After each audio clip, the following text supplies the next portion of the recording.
បាទជំរាបសួរនិងសួស្តីទៅកាន់បងប្អូនទាំងអស់គ្នាបាទថ្ងៃនេះខ្ញុំមានវីដេអូមួយចង់ចែករំលែកជូនបងប្អូនទាំងអស់គ្នាបន្តិចពាក់ព័ន្ធជាមួយនឹង Telegram និងការ login នេះបើសិនជាបងប្អូនបាទបងប្អូនប្រើទូរស័ព្ទដៃពីរតែយើងមាន account login Telegram នៅក្នុងទូរស័ព្ទដៃរបស់យើងមួយទៀតអញ្ចឹងបងប្អូនអាចសាក់ log បានបាទឥឡូវយើងមកមើលទាំងអស់គ្នាថារបៀប log យើងធ្វើម៉េចហើយវានឹងទាមទារអីខ្លះទៅលើការ login Telegram ថ្មីនេះមានន័យថាយើងប្រើប្រាស់ Telegram ចាស់របស់យើងទេតែគាត់ណាចាំមើលជាក់ស្ដែងការប្រើប្រាស់ Telegram នៃការ login ហ្នឹងវាបែបណាបងប្អូនវាទាមទារអ្វីខ្លះអញ្ចឹងវាជាមួយបងប្អូនគ្នាអានេះខ្ញុំសាក់ login របស់ខ្ញុំអញ្ចឹងណាបងប្អូនអាចសាក់របស់បានជាដាក់ក្បាលលេខមកហើយចូល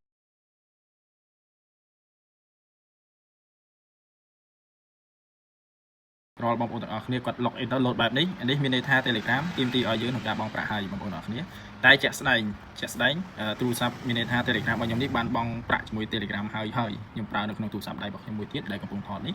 ហើយឥឡូវនេះខ្ញុំអាចបង់ប្រាក់ឲ្យ Telegram ម្ដងទៀតបានទេអញ្ចឹងតែអីមកបងប្អូនសាក់ជំហានមួយទី2ខ្ញុំបងប្អូនធ្វើការ download ជាមួយនឹង Telegram X បាទបងប្អូន download Telegram X មកបងប្អូនមាន account ID បងប្អូនបាយមកយើង confirm តោះមកបងប្អូនចាំ download តិចបាទ save password អានេះក្នុងករណីបងប្អូនទំទិញទូរស័ព្ទដៃថ្មីអញ្ចឹងបងប្អូនធ្វើការ download ដូចជាបងប្អូនចង់ login Telegram មកយើងទៅប្រើប្រាស់ក្នុងទូរស័ព្ទដៃទៀតនៅយើងទៅមើលចាក់ស្ដែងមើលចាំតិចបងប្អូនធ្វើការ down អញ្ចឹងមកហើយបន្តមកយើង open ចូលបន្តមកឡើយនេះយើងចុច get start បាទ allow មក get start ស្វីបងប្អូននឹង scroll ទៅលើបន្តិចនេះបងប្អូនឃើញនេះ connect នេះអាក្រោម subscribe for $9.99 ក្នុងមួយខែនេះបងប្អូនកុំចុចsubscribe នេះយើងចុច account នេះបាទចុចចឹងមកបន្តមកបងប្អូនយក continue បងប្អូនចុចបានចុចទៀតបាទចុចមកយើងយក connect Telegram account បាទនេះកន្លែងនេះបងប្អូនត្រូវវាយលេខទូរស័ព្ទដែលយើងមាន Telegram ស្រាប់នៅក្នុងទូរស័ព្ទដៃមួយទៀតមកនេះលេខរបស់ខ្ញុំបន្តមកឲ្យបងប្អូនធ្វើការ continue ទៀតមក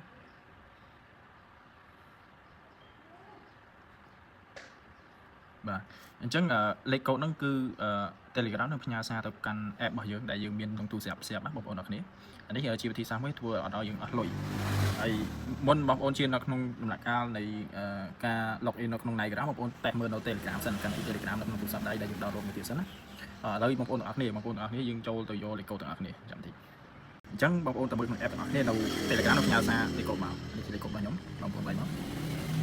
កន្លែងនេះមានន័យថា account ដែលយើងធ្លាប់ verify password មានន័យថាយើងធ្លាប់ដាក់ two factor password information ណាបងប្អូនអរគ្នាបងប្អូនត្រូវវាយលេខកូដ password របស់ខ្លួនឯងមកបើយើងធ្លាប់ដាក់អញ្ចឹងបាទអានេះលេខកូដរបស់ខ្ញុំធ្លាប់ដាក់ពីមុន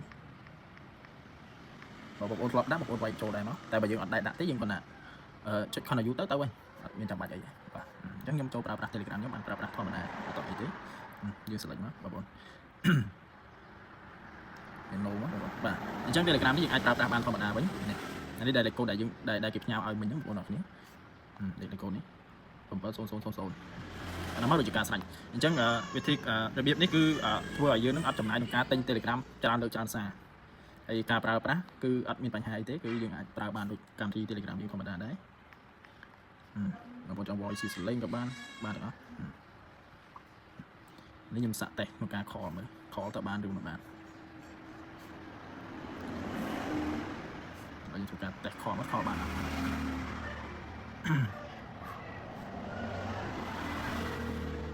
ចឹង call បានដូចគ្នាបងប្អូនចង់ call ជាវីដេអូក៏បានដូចគ្នាទាំងអស់ចឹងអានេះគឺជារបៀបមួយក្នុងការ login Telegram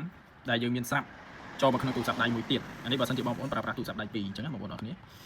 តែបងប្អូនទាំងអស់គ្នាឈានដល់ចំណុចក្នុងការ download Telegram នេះចេញមកបងប្អូនធ្វើការ download Telegram នេះសិនបើសាកដូចខ្ញុំចេះហើយសាកអត់ចូលទេមានន័យថាយើងសាកហើយវានៅតែឲ្យយើងបង់ប្រាក់ទៀតអញ្ចឹងបងប្អូនធ្វើការ download Telegram មកនេះវាឲ្យយើងបង់ប្រាក់តែបងប្អូន